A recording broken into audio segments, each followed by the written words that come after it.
Good panel setup for today, um, covering a large topic of fitting from the ground up. Really excited about this one, and thanks for everyone tuning in. Just before we get fully started, those of you coming in here at the end, please make sure you do have your first and last name listed, organization, institution, along with your membership certification status and what district you're in. That always helps us out. And please make sure have your cameras on, plan on having your cameras on the entire time so we can continue to make these available for you guys to get CEUs. So without further ado, I'll get started here. Just a couple updates from the Uncommon Sports Clean Out for a Cause programs. We just actually celebrated, I think, last night. We just crossed the 890,000 pound mark, which was great. Have had a great month in January and so far in February. So thank you guys for that. And many of you be getting bags and boxes from us. So just appreciate getting those filled and sent back to us as soon as you can. The Locker Room Direct Surplus Consignment Program, for those of you that have been hit with the task of wanting to do a surplus sale on campus or have items or need to figure out how to bring some additional revenue in and have items, please reach out to me about that. We are currently having many conversations and getting those going for everybody. So it's become a very popular thing that we're doing right now and very successful for many. And those of you that have student managers, a couple things to look at is our USG Academy, kind of our training platform that we have. We'll get started here in a few weeks, along with our scholarship program. Our applications are now up for spring, so they are able to apply for that. The last little thing, we have our conference. Those of you know that Drew Bow, he's been in charge of putting this conference together, and we are moving it to Atlanta this year in July. So really neat opportunity there for everyone as well. Moving forward, CEUs, again, I know I keep saying this, and you guys probably start rolling your eyes at this point, but this really does help us out. Make sure you have these things listed. Make sure your camera's on at all times. And just as a reminder, start logging in on your phone so we can get the QR code scanned at the end and get that handled right at the end of the call. Just 3 sessions before we all see each other in Vegas. Next session will be navigating the future of sports, which when I was at AFCA, that group in AFCA, we kind of talked about some of that. Was really a great conversation. So looking to continue that here. And then April, we're going to be talking about some of the smaller sports, which will be good for Olympic guys, or a lot of knowledge to be shared across that. And then the open forum, which will really lead us into the convention quite well with that upcoming session. So those are the 3 that we have. We'll meet at convention and develop a schedule for next year. And if you have suggestions, please get those over to Katie Wimp as she's kind of heading that department as far as getting sessions set up. So. And just kind of reminder, the Mentee Mentor program, if you have questions, either as a mentor or mentee, please reach out to Katie. There's her email there, the mentorship.engagement@gmail.com. It's a mouthful, but it's really important to be involved in that and help those that are coming up. And who knows, you might learn a couple things along the way. So please reach out to Katie if you are interested in that. We'd love to have more people involved. So today's panel, as I mentioned, we've got some great panelists here. Brian Brigger joining us from University of Arizona. Megan, I believe. Megan, are you on? Yes. From University of Utah. Blake joining us again from Boise State.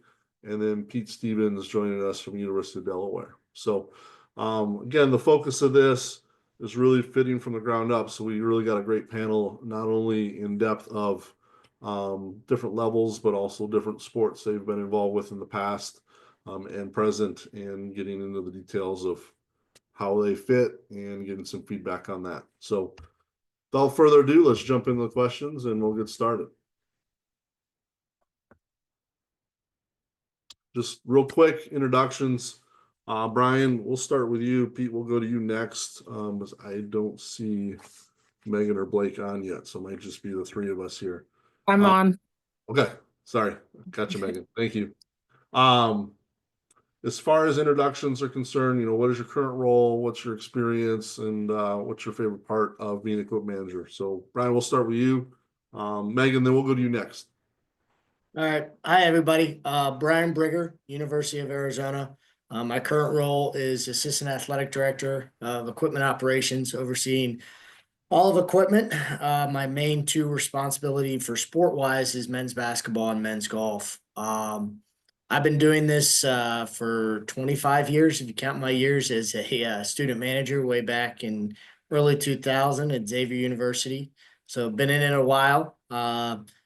Favorite part of being an equipment manager, I love being around the team, the coaches, going to practices, games, working directly with Nike's fun as well. So Thanks, Brian. Megan. I'm Megan Freshour Karras. I'm at University of Utah. I am the director of Olympic sports equipment operations here. I've been in equipment for 18 years now, 13 at Utah. I oversee gymnastics, softball, and volleyball and the Olympic room here. My favorite part is dealing with the student athletes and seeing the excitement and the fun of the events and games and stuff. Thanks, Megan. And Pete, we'll finish with you. Pete Stevens, University of Delaware. I'm in year 14 if you count my student time. I've been here at Delaware my entire time, including as a student, and I've basically done every sport besides golf in a full-time capacity. My favorite thing about sports or about working in equipment is the the relationships you build with athletes, coaches, having all of that and the camaraderie of the staff. Awesome. Thanks, Pete. We'll come back to you, Pete, with the next question here. Can you walk us through the fitting process for the equipment that is specialized in the sports that you currently have now, and try to get into detail as much as possible. I know, you work with baseball, tennis, and track and soccer, so getting the footwear specifics there, getting into some of the weeds of things that you can really bring your expertise to. For sure. So like you said, so I work in men's and women's tennis, track, cross country, baseball, men's and women's soccer, and rowing. The biggest fit thing that I do is, I think probably for most of us, is footwear. Specifically soccer and track, it's the most important thing that they do. So it's a lot of different options and different sizing and how people like it fit. So my fitting process starts when they are being recruited. Usually I'm able to send a size sheet with their NLIs to get their information, start that process. And then when I'm able to, I get them during official visits. I will get a boot on them. So I have them pick a shoe that they've typically worn. We're at Adidas school, so I have them pick an Adidas shoe. I have a sheet of comparable other brands because not everyone wears Adidas, obviously. So I start there, and then when I get in front of them, I will go through. This is more of like a soccer, baseball, but a lot of times these guys wear the newest, coolest shoe that the biggest star is wearing, but it's not necessarily best for their body type. So like if you're a bigger kid at soccer, you probably want to wear a Predator or a Copa as opposed to an F50, which is like their speed cleat.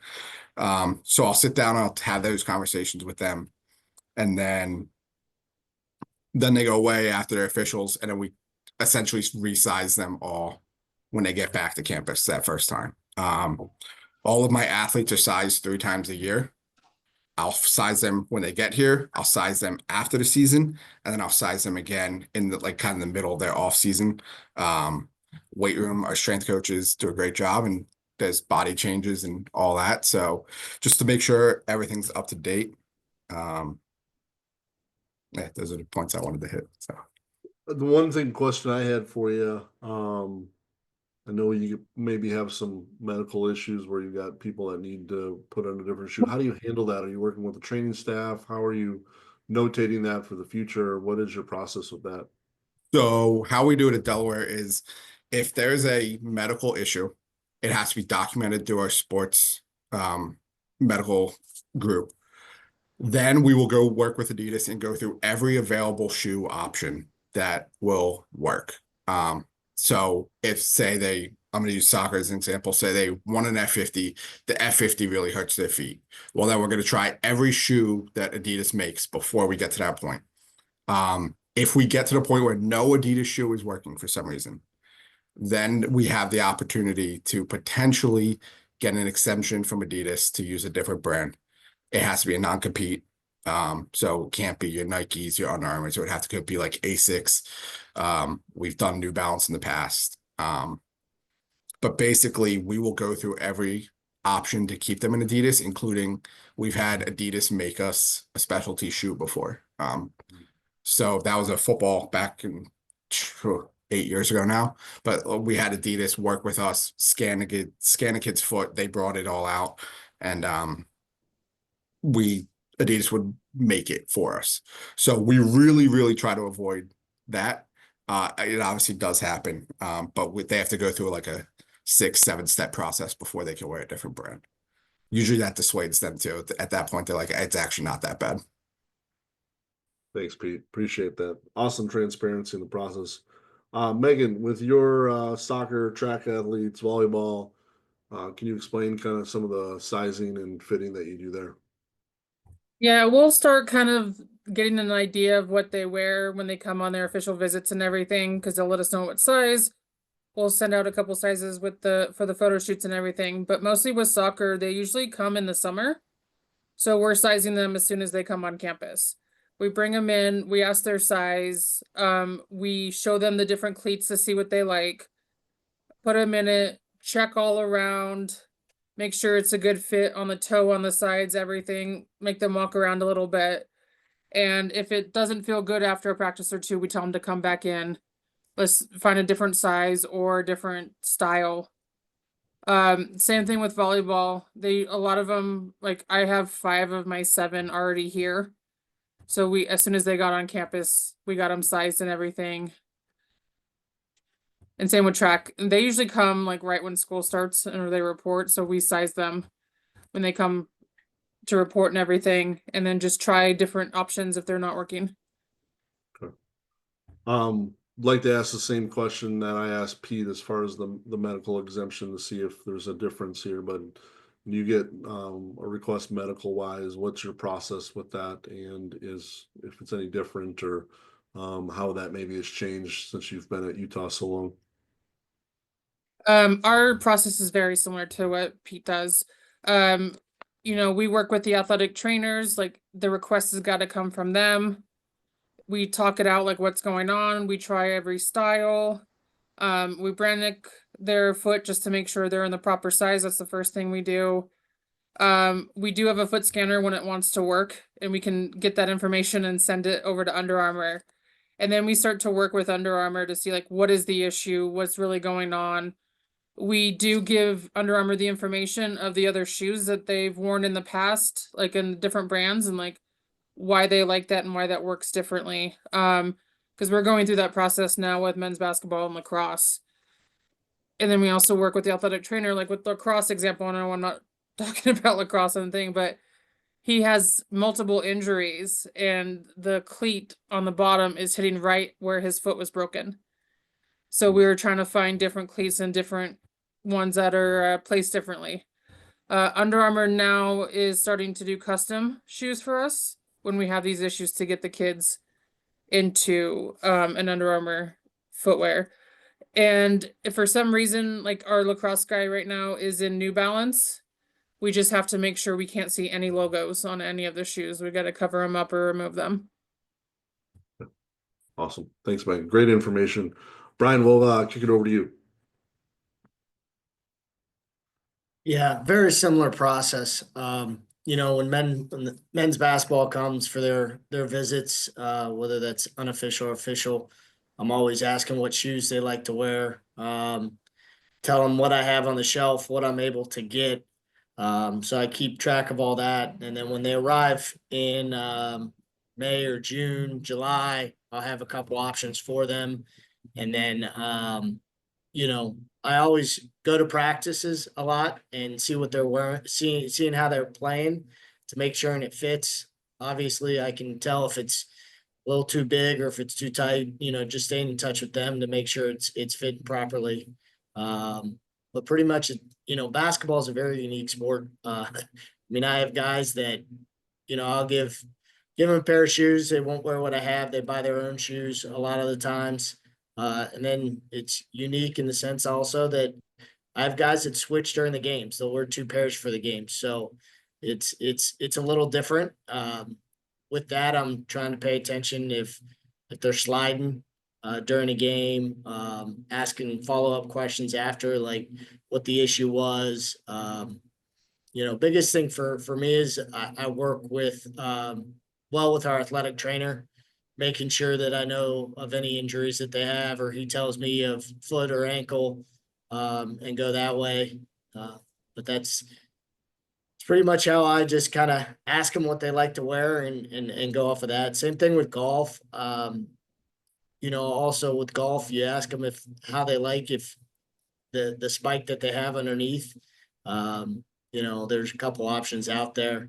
One year I got them Air Max 90s, the golf version, and they kind of questioned me on that. And I said, guys, these are just to wear around if you want to practice, not for matches, because they told me they were, you know, slipping when they were swinging. So kind of just wanted to give them an extra shoe, but know that like the traction is very important for golf.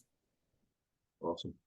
And other equipment, are you fitting golf, tennis, for their other equipment, or is that something the coaches do, or how You know, with golf, I think Ping's out here today. So the manufacturers come out and they'll fit for the clubs and everything like that. I think I'm not sure. I haven't done tennis in years. I think tennis might be the same thing with the coaches, but with golf, they grow up with, and all their junior events are with Ping, Titleist, and you know, TaylorMade, all those other companies, and they'll get fitted through that, not through us in the equipment room. Awesome. Thanks, Brian. And Blake, thanks for joining us. Put you on the spot here, specifically with football, but can you walk us through your fitting process from cleats to different things, how you're logging it and how you're working with the athletes from the beginning to the end of their career with you? Yeah, we'll start with like during official visits, and they fill out a arms form for us that helps us to make sure that, you know, we don't have to switch around a couple different helmets just to get to a photo shoot. But we log that information, and then when they show up on campus for onboarding, we'll just do a big questionnaire, talk with them. You know, some of them know models and face masks specifically, some of them don't. And then once we get that information, we'll take the next couple of days to build it, and then have them come in and try it on and see what we need to do, or at least set up an appointment for them to get scanned, so that we have those records for a helmet. Once they kind of get it fit and get it set, start with chin strap, and then we just kind of leave it in their locker until, you know, we'll start spring ball on March 10th, and send out a reminder for all the guys, including the new guys, to be like, hey, let's make sure chin straps fit. Let's make sure everything is good, and then make any changes that we need to after that. Throughout the season, not a whole lot of like fitting process or anything that's kind of gone through it, except for whenever we travel to high or low elevation, anything that's different than Boise, maybe we'll do fitting, obviously, in the locker room prior to games, prior to a Friday practice, whatever we need to do, and then go forward that route. I guess the only other one that we really have anything that's you know, different throughout the year for, you know, specialized equipment for us is just if they change, then it gives us a whole nother opportunity to go through it. And then shoulder pads, I guess, are all the way through the season, depending on AC sprains or anything like that type of deal, and working with our athletic training staff to change either a different type of pad. Rarely does the size need to change, but we could be changing a couple different fits from a skill to a reg to a super skill, whatever it is, throughout the brands, and whatever we got to change there. Real quick follow up on the helmet, just for some of, you know, some of us that haven't been a part of it, but at what level are you guys making a determination whether you're doing a fitting in-house or having them scanned and making those decisions, you know, athlete by athlete? We're pretty fortunate to be at a point where when new athletes come in, they've got, you know, essentially a choice of whatever they want, right? I always break it down to like, it's not my head or shoulders or body going out there to play. So I don't like to make the ultimate decision like, oh, you can't have this or you whatever here and there. But we're just like very blessed to be able to go, yep, if you want this model, this is what you can do, right? The only portion where we have to really kind of make a decision is not allowing a guy to go into 4 different models throughout the year if we don't have all of that inventory. But everyone will get scanned through Shut and Riddell, and thanks to our vendors for coming out and helping us go through all those scans. It then just comes down to the athlete being like, well, I like how you know, the F7 Pro, I like how the F7 2.0 fits, I like how the Vices fits, I like how a Speedflex or Riddell looks or fits or whatever type of deal, and then just go from there and say, okay, great. I just ask him to give it a shot. Go through spring ball or go through at least the first week of fall camp to, you know, make sure it's, you know, not just being hesitant based on, you know, this guy in the league wears this and I like how this looks. Looks may not protect you. Fit will. Awesome. Thanks, Blake. Great advice there. We'll come right back to you with this next question.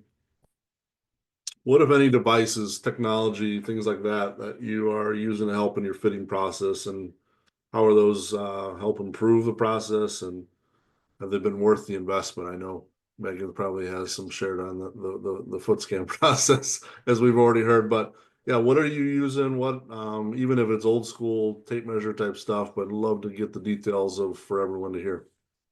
Yeah, you know, Matt Sterling's kind of been a really big help with us right now, trying to move into the foot scanner world. Our athletic trainers and our SPHW team is you know, on board and kind of just trying to run out every ground ball. That's kind of the next piece of technology that we're looking to see what that world is like. We still very old school with a tape measure for shoulder pads, just trying to figure out, okay, are we 18, 19, 20, 21 inches in width for their AC to AC? But I still believe there's a lot of merit to, you know, good old fashioned equipment fitting, using your eyes and fingers and kind of looking at things, right? Our graduate assistant that does a fantastic job with footwear right now, you know, does the best that he can with just his hands and looking down at guys, right? Asking the right questions and using that. But I do think that technology like a foot scanner, and more importantly, the way helmets are going these days with scanning everybody's heads, to sit there and go, okay, here's how we do it, because, you know, helmets going away from an air management system and having air bladders is, in my opinion, you know, best for our sport. And that type of technology and the devices that are needed are going to be, you know, well worth the investment, you know, for years to come. And it's just changing out helmets differently, reconning them differently than it was old school, where it's like, oh, large goes to a large, you know, here and there, a little bit different on the inside that we weren't used to seeing. Thanks, Blake. Shoulder pad wise, are you guys just throwing different sizes on a guy and seeing how they fit? Are you actually measuring different things up? How are you guys doing shoulder pads? Yeah, we're, you know, the non-negotiable is AC to AC. After that, it's really nice, like how shoulder pads have been manufactured and redesigned over the years. Like, you know, from Vices coming out with pair of pads like a couple years ago and going through the testing, to your good old fashioned like Douglas, Riddell, X-Tech makes a great pair of pads. So does Pro Gear. I'm not great at having an opinion on which one's better or not. However, they all do a great job at, you know, allowing us to get the width from AC to AC, but slimming it down, you know, across their chest and having the length and having a good sized neck hole. And then honestly, you throw a fancy back plate on there and they're pretty content. They could care less if they're wearing 2XL pads.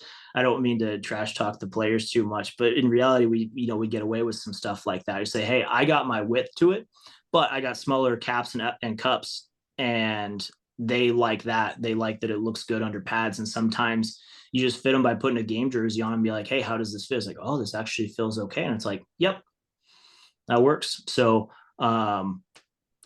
yeah, it's great that like the technology and the R&D with shoulder pads has improved to where they're getting them flatter, they're getting them slimmer, but we're still getting the same fit across AC, breastplate, and their scaps and their back plate too for their kidneys.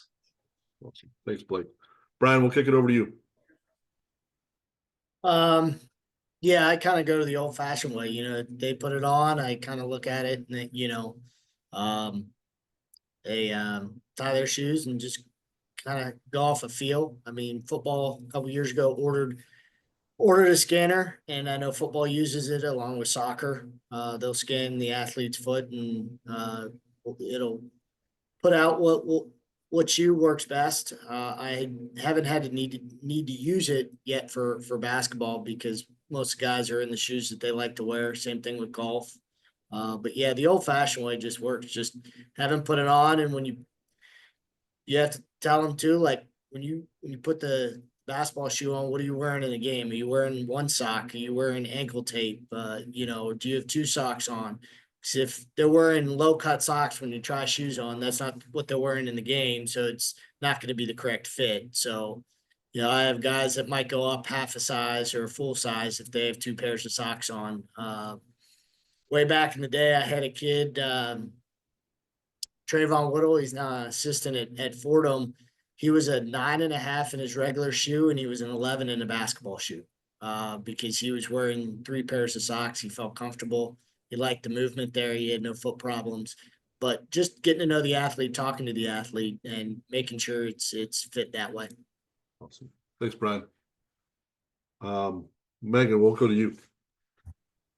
I'm very much with Brian and Blake with the old fashioned way, talking to him, looking at it, visually seeing it, testing it out with my hands. Under Armour does like us to use the Brannick, like the actual footwear guys like the Brannick.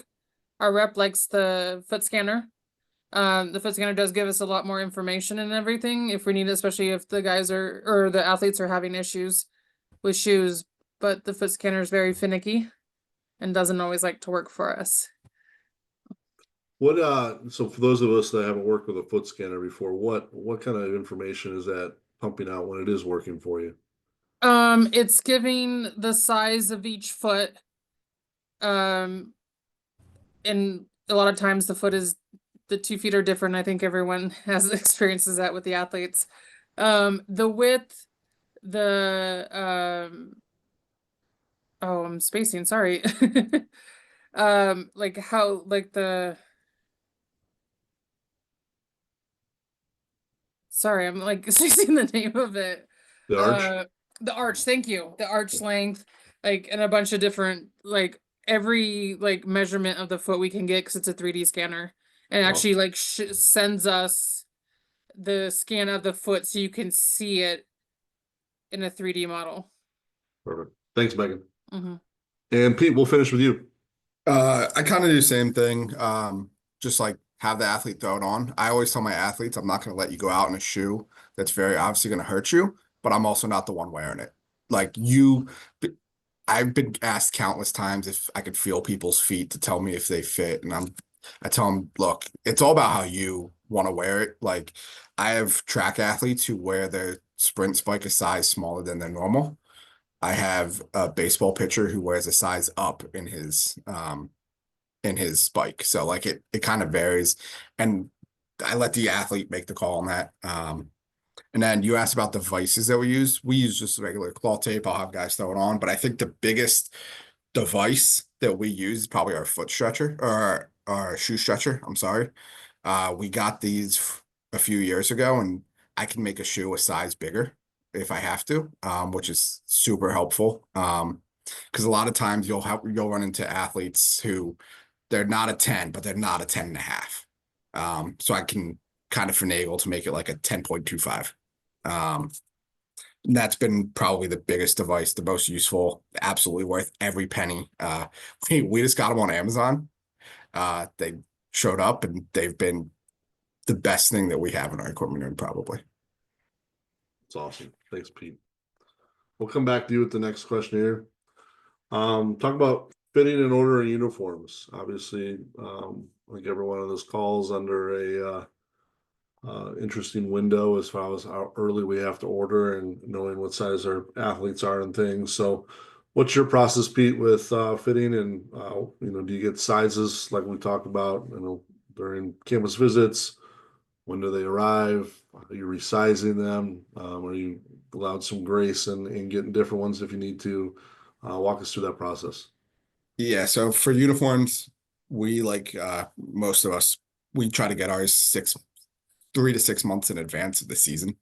Not my fall sports, it's a little bit different because fiscal year stuff. But we'll start that ordering process basically right after signing day. So like baseball, right after they sign in December, I'll start thinking about uniforms. Traditionally, we've always kind of done smaller numbers, smaller sizes, and worked our way up. In today's world, though, that's not really working anymore because you get soccer kids who want to be 77 and 34 and numbers that are traditional. So we will size them on officials. I'll size them again when they get here. Usually if they're here, I already have the jersey. So it's, hey, this doesn't actually fit you. Well, let's pick a different number for you. Baseball, like my spring sports, I get more leeway. And then for like track and stuff, I order a bunch of extras because there's not numbers and stuff. But yeah, and then I mentioned in the first topic, resizing. I'll resize uniforms twice a year. So right after the season, I'll ask all my athletes, is this what you want to wear going forward? And then I'll do it again in the spring because body types change. Are you, as far as the actual physical sizing, are you measuring or are you just saying, hey, here's small, medium, large, which one fits better? So baseball I'll measure because baseball doesn't do small, medium, large. By measure, I'll have them put it on. I know generally just being around, I know what sizes should fit. But then like my soccer's is just small, medium, large. Awesome. Thanks, Pete. Megan, we'll come back to you on this one. We usually do sizing on their official visits and everything, and then we send out a size sheet after they're here when they sign, and then they let us know what they want, and then I resize them when they get here and just make sure when the uniforms come in they fit them and everything. With the fall sports, yeah, we have to order in October, November for the fall, and so I try to order blank extras just in case that I can put numbers on later and through Under Armour, because as everyone knows, with the changing of the rosters that are pretty crazy right now, it's hard to always know who you're ordering for. But we try to do it as much as possible, and then like before the next ordering cycle, I'll have them come in, look at their sizes, check it, make sure they're good, change anything that needs to be changed. Awesome. Thanks, Megan. And Brian, we'll come back to you.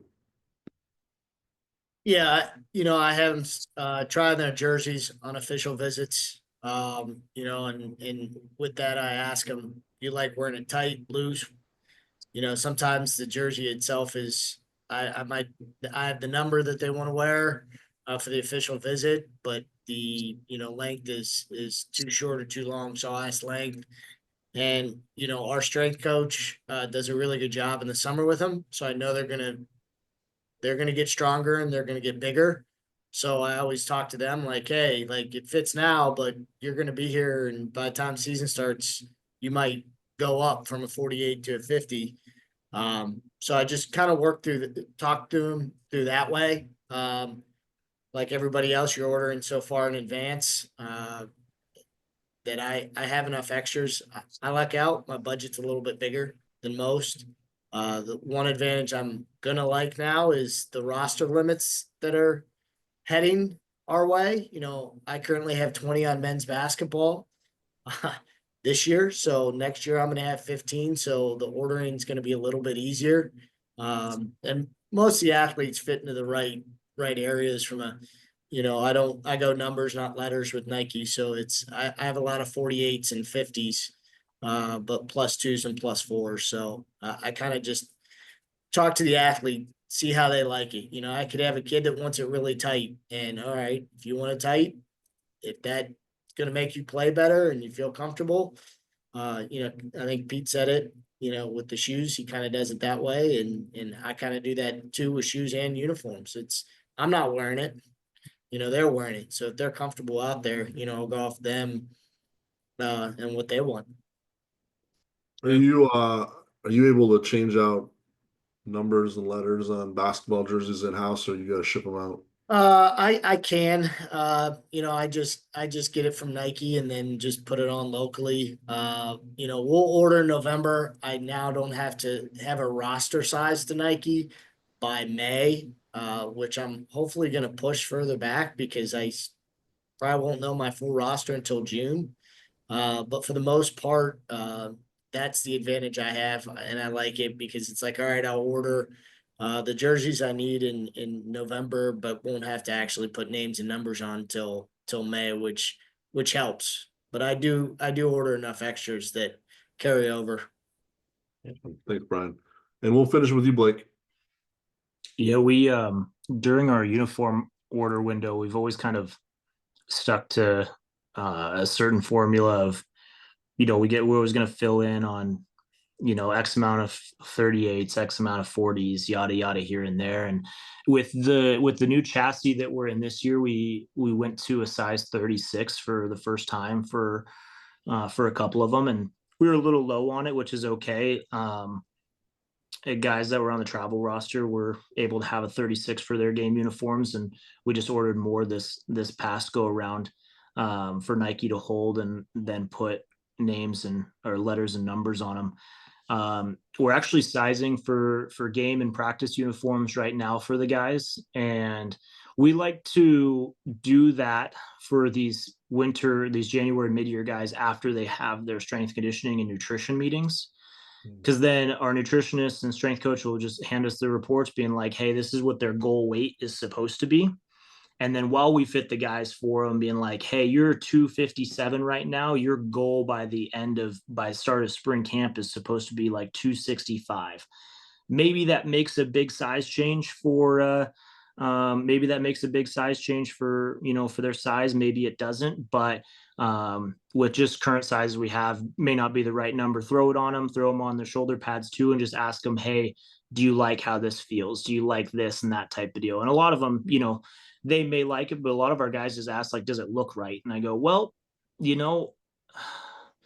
after you've been, tackled or do this or that type of deal, it's going to move around. So don't worry about the looks. Just worry about, like, is it rubbing in the wrong ways? Do you feel like, here or there? And we always just go like, we're going to tape it. So, don't worry about, we're always going to try to go as tight as possible. They may throw on a 42 and we'd be like, you need to be in a 40. And then our quarterbacks are essentially, hey, what type of cuff do you want? That's the really kind of one specific one. And we try to be as correct as possible there because we don't order a whole lot with a different cuff style to it.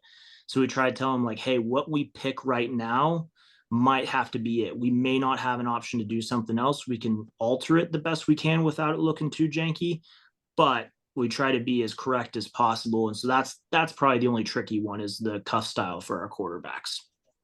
Awesome. Great information. Thanks, Blake. We'll come right back to you, Blake, with this one. How do you factor, we talked about this a little bit already, but how are you factoring the unknown into your booking orders? Have you been able to use historical data?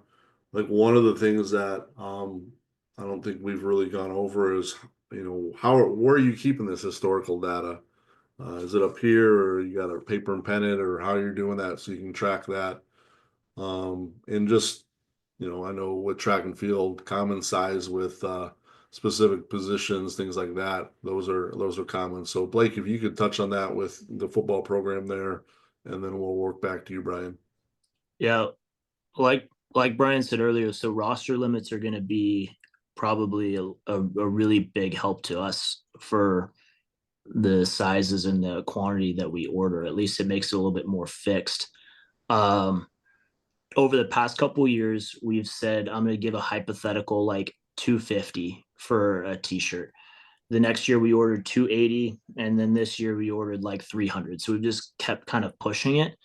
And it's interesting because athletes are never really the issue for it. It's always, how much extra staff are we hiring?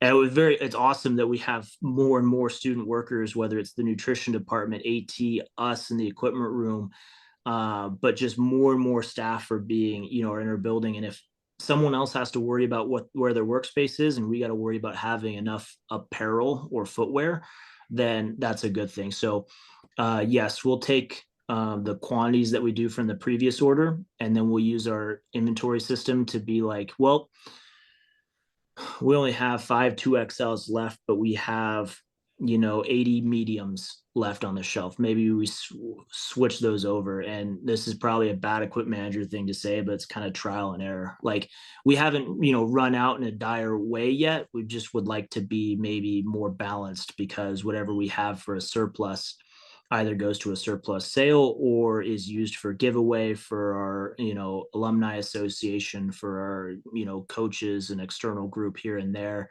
And I think there's just a mix of trial and error feel, and a big portion to our inventory system and being correct and knowing like, all right, we're a little bit scientific about this as well too. Thanks, Blake. Brian, we'll kick it to you.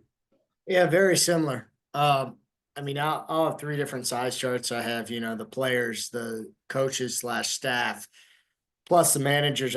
I get all that together with what I currently have. And then it's like, all right, how many t-shirts, how many quarter zips, how many jackets am I going to order? And then just add extras on top of that. And then, looking at my inventory, both on the computer and actually going to the shelf and looking at my physical inventory of what I have extras from the previous year has helped, because, like Blake said, he has 80 mediums there, but 5 double XLs. So what I try to do too is, what are my giveaways? What can I give away the most? What have people been asking this past year? And, I'm saying I'm out. So typically I go more in the large and extra large. And then just also knowing what I'm ordering in terms of the t-shirts, because Nike Dry Fits right now are a little tighter than most.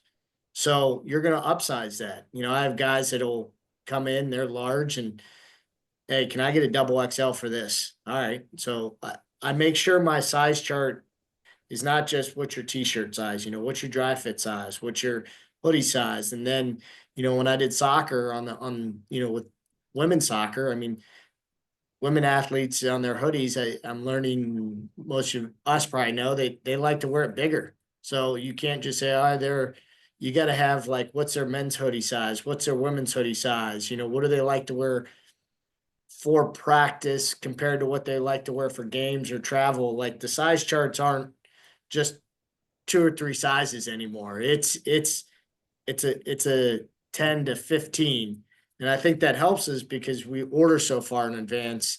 And so when it comes in, you're ordering in October, November, and then here in August, it comes in, it's like, all right, well, I have ordered 80 items and 10 were going to be extras. And now I have a good amount of extras to take care of other staff that get added. And, Blake mentioned, yeah, we have a lot more students that are helping in other departments. But it's also, my basketball staff with coaches is about 15 to 18 people. So just making sure you're taking care of everybody, from the AD down to, student workers. So, just having the information and talking to them too throughout the year, asking, hey, do you like this fit? In terms of basketball, I mean, talls, I make sure I have enough talls when I can order talls, and I order 3 to 5 per, 3 to 5 large talls, 3 to 5 extra large talls. I have guys in extra large tall talls, and just knowing what they like to wear and how it feels on them is important too. Awesome. Thanks, Brian. Megan. Yeah, our process is very similar to Blake and Brian. I have a Excel spreadsheet, and just have tabs of every year, so I can kind of go back and see where we've been the last couple years and see like how the athletes are changing their sizes. You know, like Brian said, like the female athletes are liking to wear bigger sweatshirts and everything. Like I've got gymnasts who are extra small, but they're in medium men's hoodies. So they just like everything oversized right now. And I also go back and look at the inventory, like what do I have extra, and everything, and just kind of try to guess from there, you know, what are my popular sizes on the roster that I currently have. I'll go heavier in there, but I'll make sure I have 2 to 3 extras of every size, even the outliers, just to make sure, you know, because in softball, I've got an extra small to an extra large, sometimes 2X. So I make sure I've got plenty all in between there. So I'm not hurting and not able to get someone in something that's comfortable and fits them properly. Awesome. Great info, Megan. Thanks. And Pete, we'll finish with you. Yeah, so I actually do things a lot different than everyone else. So basically, like when it comes to booking orders, I order for who I know is going to be here. So who is currently on my roster. Where that shoots me in the foot is when we do add guys. I'm usually scrambling for footwear. Luckily, Adidas being the big of a brand it is, especially in soccer world and baseball, it's very easy to get spikes. And being our colorway, just white and blue, it's usually not an issue. And then when it comes to like the unknown sizes of just general, I will look at my roster breakdown. I said I size 3 times a year for this reason. I'll look at my roster breakdown and I will see that, say my women's soccer team has 15 medium t-shirts. I'm going to order about 18, 19, but I'm also going to load up on the other sizes because they're not going to change into a medium. Most likely it's going to be they're changing out of a medium. So even if I only have like 4 or 5 smalls, I'll make that number like 8 or 9 because I know how it works, how it's going to, if most of my team is a medium, they're not going to, and they need the switch, they're going to have to go out of the medium. That's kind of how I do it. We also at Delaware, and specifically with my teams, I will get the same item 2 years in a row. So like we'll get this baseball, for example, has the same practice shirt 2 years in a row. So that way I will have all my extras already from this year. So I don't need to really worry about the orders for next year. If there's like crazy sizing. Great, Pete. Thank you. I just want to take time, really thank you guys for being part of the panel. Awesome session. Got a bunch of people on here participating. Melly, if you want to take a few minutes, we got a few minutes before we wrap it up. Thank you, Josh. Appreciate it. Thank you, Pete, Briggs, Freshie, and Blake. Appreciate all of you taking the time to do this. Yeah, ordering has become a nightmare for equipment managers. It was never like fun, but you have to be like, it's like the difference between classical physics and quantum physics. Now you got to get into those details really, really deep. And I hope you appreciate my physics reference. Northwestern, right? Hey, few updates. What's going on? We got a convention coming up, Vegas. It's going to be great. We've got a nice hoodie for everybody showing up with a fun logo. We've got a tour of the hockey arena, and we're going to do a workshop there. We're going to have a food there. We've got some receptions coming up. The skeleton schedule's up. Make sure you get registered and your hotel as quickly as possible. The early bird specials end and it kind of doubles. So I really recommend, if you're really thinking about going, to go ahead and do that. So that was one thing I wanted to remind everybody about. The scholarships are going along really well. The PFEMs, they're closed and they've got some really great candidates. They'll be announcing very soon who won those. The Rydell Career Boost is closed. Again, a lot of good candidates. As we're sending these out to our students, if you have anybody that's interested, make sure that they're looking at the qualifications carefully, because some people are like not meeting qualification standards, and it's super simple, like just becoming a student member. It doesn't even cost that much. And there's a high percentage, if you meet all your qualifications, you're going to win something somewhere. So I always encourage our students to pay close attention to those things. Okay.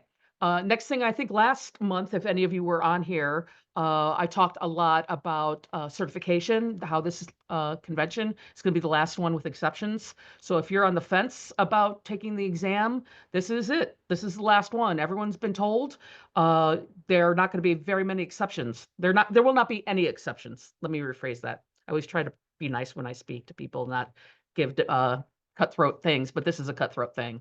This is the last time for you to take the certification exam without having a bachelor's and any other qualifications or looking for exceptions. So I highly recommend you show up, even if you could just come out for the day and get there. And why am I pressing this? Because our organization is moving forward.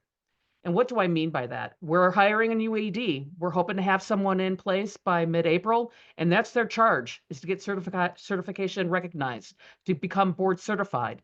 So what that means is that you want to be ahead of the game. You don't want to say, oh, you need to get certified. It's mandatory. Now you want to be like, I'm already certified.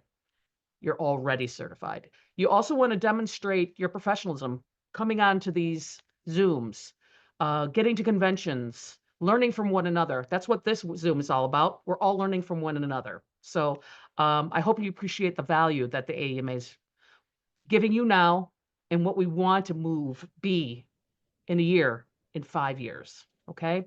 Last thing I wanted to share out with you is we've completed the Zoom interviews. We had over 140 candidates. We conducted Zoom interviews with maybe 12 people. And we're moving forward with in person next week. We are going to offer the district directors, each of your district directors, an opportunity to Zoom in with the candidates next week. So if you have a question that wants to be addressed, email your respective district directors, and they will ask the candidates. Okay. So I really am big on transparency. So this is where we're at. And feedback. This is your opportunity. Once we get all of this feedback, the committee's going to be making the decision. We're going to be moving this thing forward. This is a pivotal moment for our organization. Pivotal. Things are going to start taking off for our organization. I'm very excited about it. I am very hype. Is that what the kids are saying right now? It's fire, whatever. Okay. This is happening.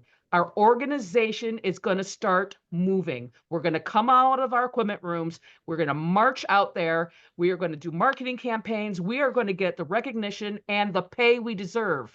The expectations for us from when I first started were here. Everyone was turning in the same thing, and they wore it for 4 years. Every summer, hey, I chasing kids down for laundry pins, right? There wasn't even a laundry loop, right? It's a different game, folks. And we need to be equal, not better, not worse, equal to our sister organizations, NATA, Strength and Conditioning. That is my aim as your president. This is the directive of the new executive director. This is happening. And I'm very excited, and I hope you all are too. That's all I got. See you in Vegas, baby. Thanks, Melly. Appreciate everyone being on. Here's your QR code to scan. And if you have any questions, feel free to reach out. Like I mentioned, if you've got ideas for next year for these sessions, please contact Katie, reach out to her and share those, and the committee will get those together. Yeah, We'll see hey everyone Josh, I next have one month. thing. Oh, So go ahead. sorry, I just hopped on. So we are going to send out a new sign up. Just because we've been doing this for 2 years now, we've got a lot of old emails. So we're going to start a new fresh sign up QR code. So keep an eye out for that. So in order to get these emails starting next month, you're going to have to sign up with the new sign up. So if you have questions, email me or text me, and then that new sign up will be going out here soon, so that we're getting fresh and making sure everyone's up to date and that we're not like just waterlogged. Awesome. Thanks, guys. Appreciate it. Have a great month.